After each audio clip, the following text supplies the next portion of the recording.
On Larry King Now, comedian and ventriloquist master Jeff Dunham. Ventriloquism is a little misdirection like magic. You're not actually making the thing disappear. So with a little misdirection, you can make people think, oh, it came from there. That's the way the dummy works. When the mouth moves on the dummy, you could swear the voice is coming out of the dummy. What is this a-hole from California about to show us? And I pulled out this bumbling, stupid skeleton, started going through the jokes. People started laughing, they started applauding. It couldn't have gone any better. Everybody's so worried about being politically correct. So if you want your career to keep going, you have to know your limits. You can't have a Bill Maher night. No. Kathy Griffin. No. Plus, we meet his buddy, the one and only Walter. What's a hidden talent you have? Something that we don't know? I can juggle. It's all next on Larry King Now.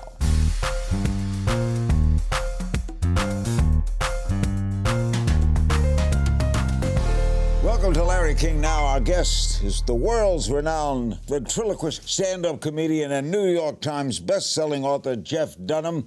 Jeff's been awarded Billboard's top comedy tour on 3 different occasions. His Spark of Insanity tour holds the Guinness World Record for most stand-up comedy tour tickets sold. He's brought to life fan-favorite characters like Jose the Jalapeno on a Stick, his lovable sidekick Peanut, and, of course, Walter the Old Curmudgeon, who we will, by the way, meet later in the show.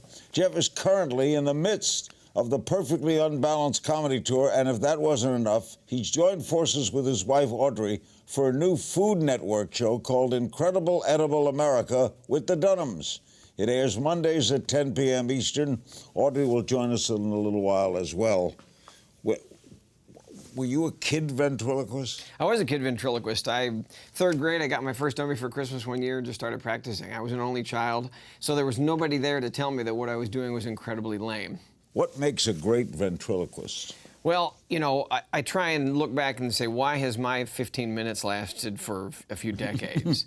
And it's because when I moved out here in 1988, I'd already been performing professionally in Texas, where I went to college for 13 years. But when I moved out here, I went to the Comedy Magic Club down in Hermosa Beach and was following folks, you know, the biggest names in comedy.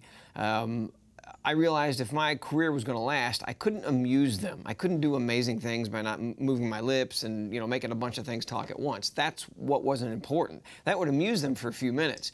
But I realized if I was going to go toe-to-toe with these guys and get booked in all these big comedy clubs around the country, I was going to have to learn to be funny. And I auditioned for Carson's Tonight Show 9 times. 8 times I was told no, no, no. And Jim McCauley, who was the booker of most of the stand-ups at the time, he kept telling me no. And so it was years. Did he tell you why no? He told me, of course I asked him every single time. I go, what's the problem? And he said, you're really good at what you do. You're a great ventriloquist, but you're just not funny enough. So that, you know, that's not difficult math right there.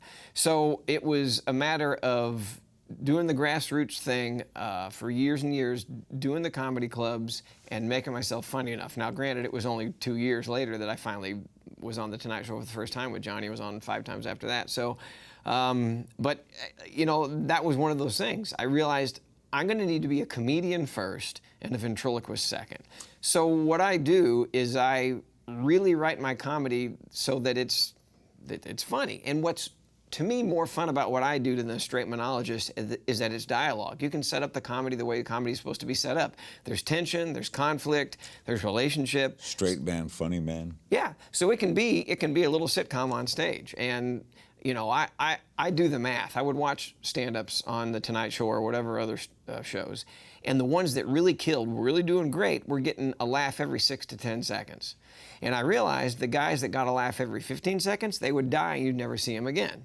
So I started creating an act 5 minutes in 5 minutes at a time because I was always trying to create that next set for The Tonight Show.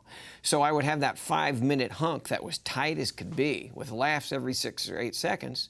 And then I would add on to that. So now I have, you know, my material, of course, has changed over the years. We've done 7 Comedy Central specials, but it's that formula of making sure that that audience after 2 hours is exhausted from having laughed that many times. I'm not a storyteller.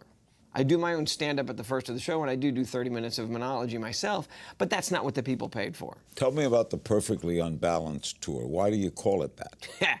Every tour we come up with, every special we come up with, the title has to at least nod to the fact give a nod to the fact that I know that what I'm doing isn't quite right. I mean, I look at my own promo photos and I go, really? There's a grown man posing for a picture with a doll. Really? That's what the guy does for a living? And I understand that. I don't take it seriously. I know that I've worked really, really hard, and and I've surrounded myself with a bunch of great people that have helped me along the way.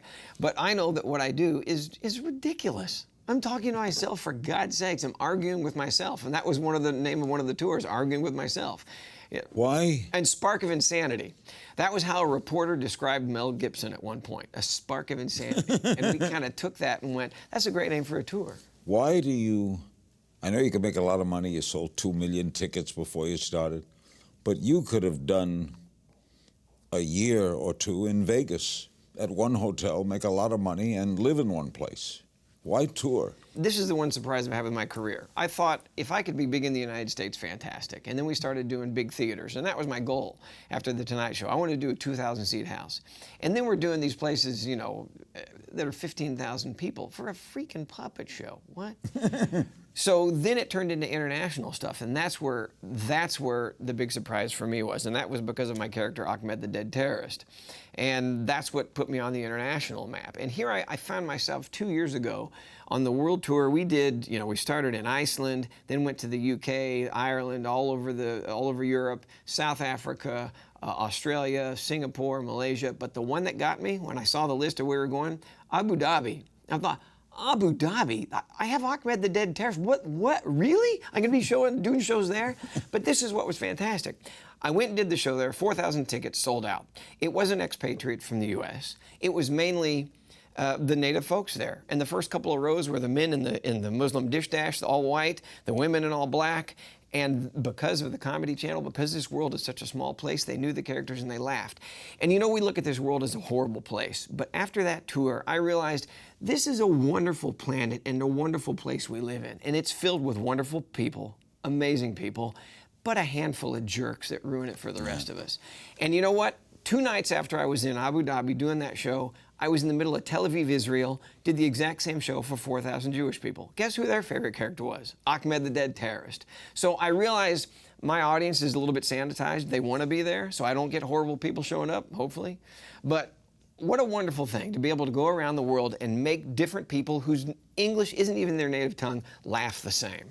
That's a gift. It's amazing. After the break, what's inspired some of Jeff Dunham's most famous characters, one of which we'll meet later in the show. Stay with us.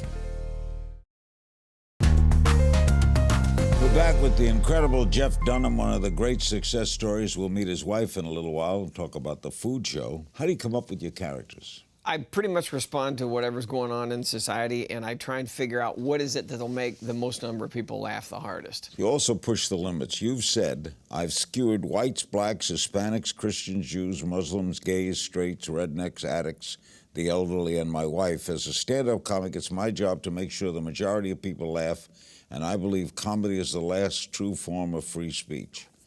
Do you know no bounds, or you have bounds? Oh no, I think every good comic, you know your limits. You know how far you can push. That quote is pretty old. I pretty much stand pretty much by that. But the world has changed since I said that, and everybody's so worried about being politically correct. So if you want your career to keep going, you have to know your limits. So you can't have a Bill Maher night? No. Kathy Griffin? No. But why do wise people, Kathy Griffin's smart, Bill Maher is extraordinarily smart. They're both friends of mine. What happens? I don't know. I think Bill and Kathy, those are two completely separate things. I think I didn't see Bill. I just read that, and it just looked like almost a knee-jerk response to it was a setup and a punchline. It's like it was like, I'm sure as it was coming out of his mouth, he probably went, I shouldn't say that. They said, I'm just kidding. In fact, the first thing he said is, I'm only kidding. Right. And if he could have taken it back, he probably would have. So, but I think every good comic knows his limits. You know your audience. You know how far you can push it. And to me, if you're offending a small percentage of your audience, 3, 4, 5%, you're probably pushing it just the right amount. Because what those people are offended at is what the majority of the other people are laughing the hardest at. But if you're on live television, but the Kathy Griffin thing, that's a whole different ballgame. What was she thinking? in all honesty, I mean, a majority of Trump's unpopularity is 60%. So you would think 60% of people would have liked it. but you got the 40% that don't. Yeah, and that 40% is loud. Yeah, and either way, I just, if you don't surround yourself with people that disagree with you, then I think you're making a mistake. So I think you have to listen to both sides of it. If you have people around you constantly telling you you're great, this is going to be fantastic, yeah, it's a great idea, then I don't think you have all the right people around you. How do you come up with a new character? Well, the new characters, again, like Achmed the Dead Terrorist, for example. How many do you have? How many different? I have 4 in the regular act. So to get a new one, you have to really test it, right? Sure. And like we did my Netflix special in Ireland last week. 5 days ago we were shooting it. And I thought, okay, I'm going to go to Ireland. So I want to do something just for the Irish people, but it'll still be funny to everybody. I have 20-month-old twin boys. So I'm constantly dealing with the baby stuff. And so I created a baby character puppet. We're going to Ireland. Well, the baby needs to have a drinking problem. So here's this little infant with a drinking problem. It's this giant-headed baby, and he has an Irish accent. And, you know, come on. In Ireland, they love the fact that they have drinking problems. They're proud of that. And so we made drinking jokes, and I did baby jokes, and it all worked together. So I respond to circumstances. How did you come up with Achmed? Well, I'll try and make the story not too lengthy, but it was a year after 9/11. Nothing funny about 9/11, never will be. But you look to Leno and Letterman at the time. They were making fun of Osama bin Laden, the fact we hadn't found him, we didn't know where he was. And I thought to myself, I know where he is. He's kind of half dead, and he's been living in the suitcase with my guys. So I created this bumbling, stupid character and called him the Dead Osama. But I thought, if I'm going to do this, I need to write material as if there were relatives of the victims sitting in the audience 10 feet from me in the front row. What are they okay with? What would they laugh at? What would help them move on, but still laugh? So I wrote the jokes, the material that I thought would be appropriate. I thought, I'm not going to Hawaii to try this. I'm not going to try this in somewhere on the West Coast. I'm going to go where it counts. I got booked at a comedy club 6 miles from Ground Zero. This is 1 year later. And I did my regular show, 45, 50 minutes, headliner sold out. I wasn't a big name at the time, so not everybody knew who I was that was there. And towards the end of the show, I said, folks, there's one sentence we've all been waiting to hear, and that is Osama bin Laden is dead. The room erupted with applause, cheering. I said, well, I know it. I know where he is. He's in the suitcase. Ladies and gentlemen, please welcome the Dead Osama. It's like God took a vacuum and sucked the atmosphere out of that room. It was completely quiet, and I know people were thinking, what is this a-hole from California about to show us? And I pulled out this bumbling, stupid skeleton, started going through the jokes. People started laughing. They started applauding. It couldn't have gone any better. I did that routine for 2 years. Letters from military folks, their families, victims, relatives, thanking me for doing that. I was spitting in the face of that stuff and laughing at, you laugh at your fears to get you past them. So I thought I'd done a good thing, and did it for about 2 years and then stopped. My next special was coming along, which was called Spark of Insanity. It was going to be on Comedy Central in 2007, 2008. And I thought, I want to pull out another character I haven't used in a while. So I thought, I'll get the Dead Osama, but I like to keep my act evergreen. So I thought, I can't use Dead Osama because if we catch him or he's found dead, won't work. So I thought, instead of offending one dangerous guy, I'll offend an entire group of dangerous people. So I made him the Dead Terrorist. We don't know where he's from. We don't know what his religion is. He says he's not Muslim, et cetera, et cetera. But when Steve Carell was on the first Minion movie and he played Gru, the interviewer asked him, what is that accent for Gru? And Steve Carell said, you know Europe? And they said, yeah. He goes, like that. So when Achmed's accent, it's like that. It's like Middle Eastern. So it caught on fire, and the Achmed the Dead Terrorist took me to places I never thought I'd go. Next, Jeff's wife, Audrey, joins us, and we'll learn all about the Dunham's new Food Network show, Incredible Edible America.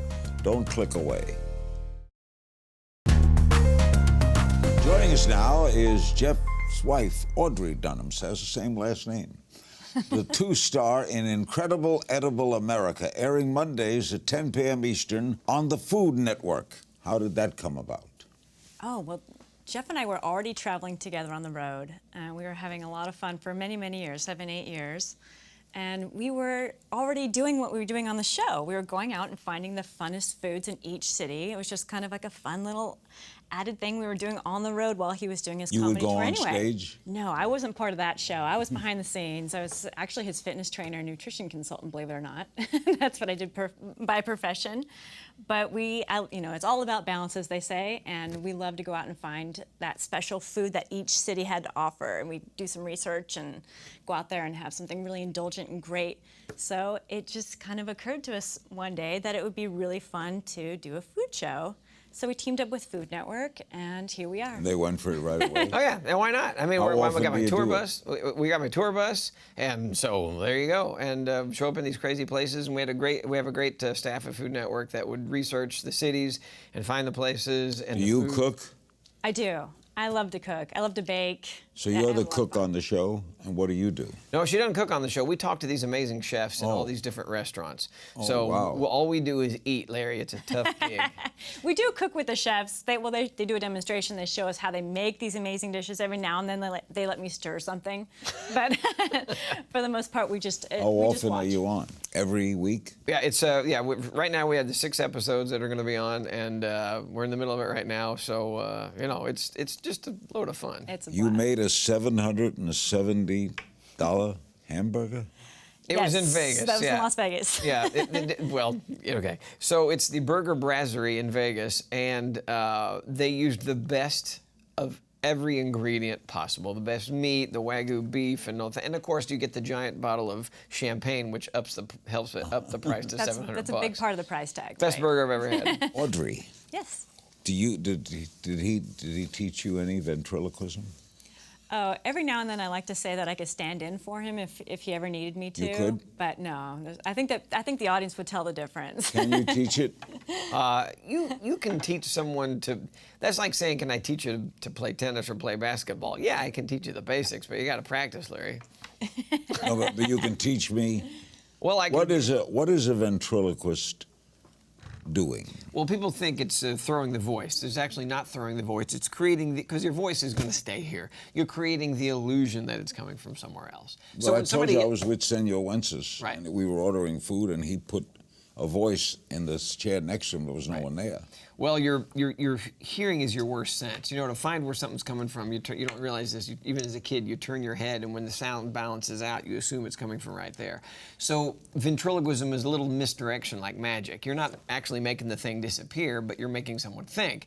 So with a little misdirection, you can make people think, oh, it came from there. That's the way the dummy works. When the mouth moves on the dummy, you could swear the voice is coming out of the dummy. It's not, but because he's moving his mouth, and as humans we're trained that when the mouth moves, a sound is coming from it, you're stupid enough to think it is. Did he, when he was courting you, did he use it?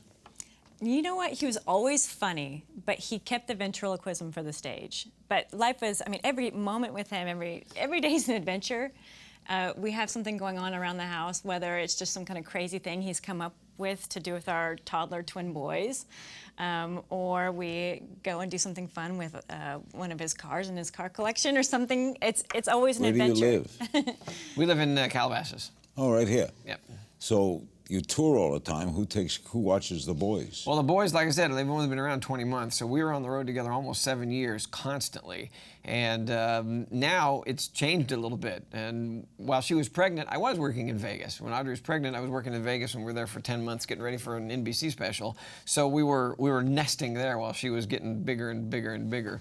Twin boys. Yeah. But now I stay home most of the time and take care of them, and then every now and then, maybe about once a month, once every 2 months, I head out, and the boys will come along, and we'll all go have one big What are adventure their together. names? Jack and James. Jack and James, old-fashioned American names. There you go. In our final moments, the one and only Walter will grace us with his presence and, of course, his opinions. We'll be right back. Welcome back to Larry King Now, and we're with, of course, the great comedian Jeff Dunham and his wife Audrey. They star in the Food Network's incredible Edible America. We're now joined by the Dunham's friend, Walter. How you doing, Larry? Good to see you again. God, Walter, you look good. You look good, too. You know, Larry and I, we were in Vaudeville together. Oh, you were? Oh, yeah. Walter and Ziegler. It was great. Oh.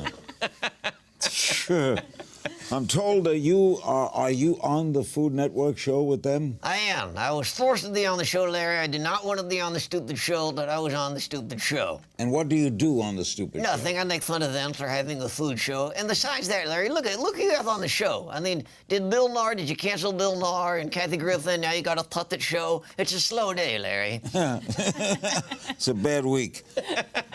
When they go on the road, you go with them? I do. I go on the road and get on the tour bus. Now they got a TV show. Yay, no one cares.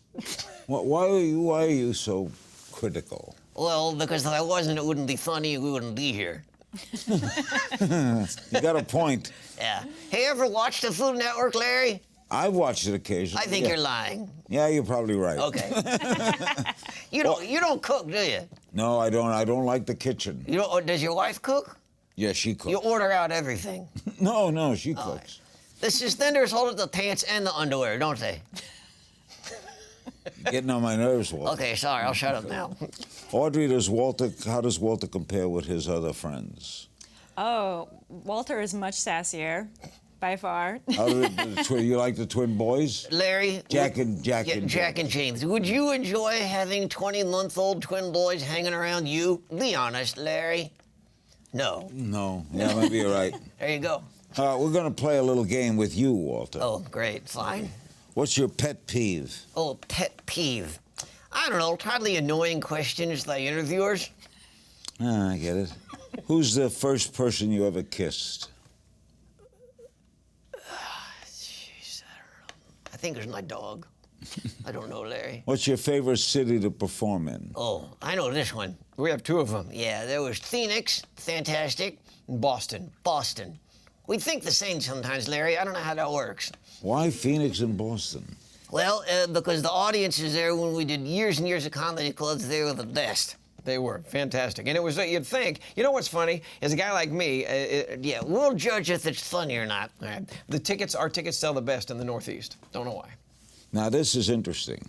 I'll be the judge of that. Okay, just hold on a second. Okay, I'm sorry. Don't get on my nerves. I'm sorry. Okay. I'm looking at you, looking at him. Yeah. Your voice is coming from you. Right. But I hear it from him. Well, Larry, the hearing is the first thing to go. Maybe the second. I don't know you too well. What's a guilty pleasure you have, Walter? Guilty pleasure. Do you have a guilty pleasure? I don't know. Jeez, Larry, that's a good one. Larry, I have no idea. Do you know what's great about these questions? What? That you truly are believing in the magic. I do. I go home and do all this stuff, Larry. What makes you laugh, Walter? What makes me laugh? Who's that guy? I don't know. What's Louis the guy? Black. Oh, yeah. I love Louis Black. He is Don't funny. tell anyone. Louis Black is funny. Yeah. Do you like him? Sure. Yeah, I like him more. What's a hidden talent you have? Something that we don't know. I can juggle. I'm a helicopter pilot. No one cares.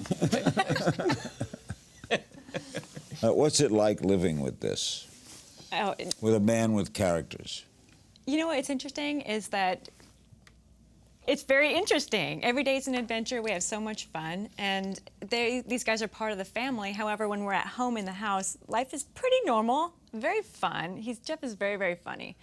But when we get on the road, that's when we see these guys again, so they're not around the house much. I'm not one of those sick guys. You hear about other ventriloquists that actually argue. Remember that great movie? Oh yeah, the movie Magic with Anthony Hopkins. Anthony Hopkins and Margaret. Margaret. And Margaret. Yeah, yeah. That was a bit frightening. I was in. That scared the wits out of me. Right. Yeah, it's a scary- Edgar Berger told me he had no hang-ups. He didn't think Charlie was Charlie. Right. He was in a box. He Right. took him out. He was in the act. He put him back.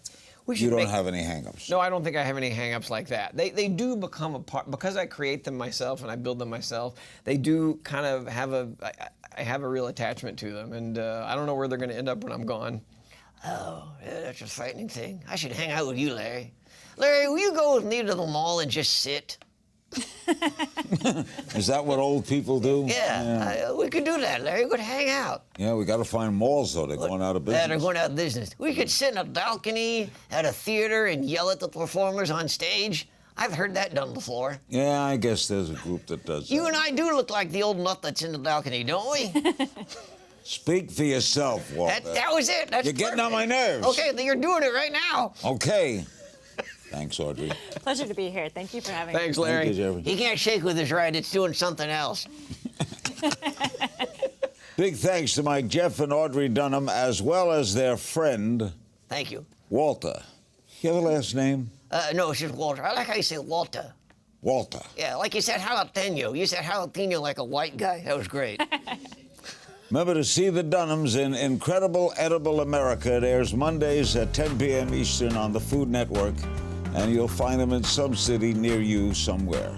Larry's so lifelike. It's amazing. You can find me on Twitter at Kingstings. See you next time. Say goodbye. Okay, see you later next time. Whatever, not me. I won't be here. He's going to kick me out. Right. Yeah, okay. Thanks for having us. All right, thank you, Walter. You're welcome. Thank you, Audrey. Thank you. Thank you, Jeff. Thanks, Larry.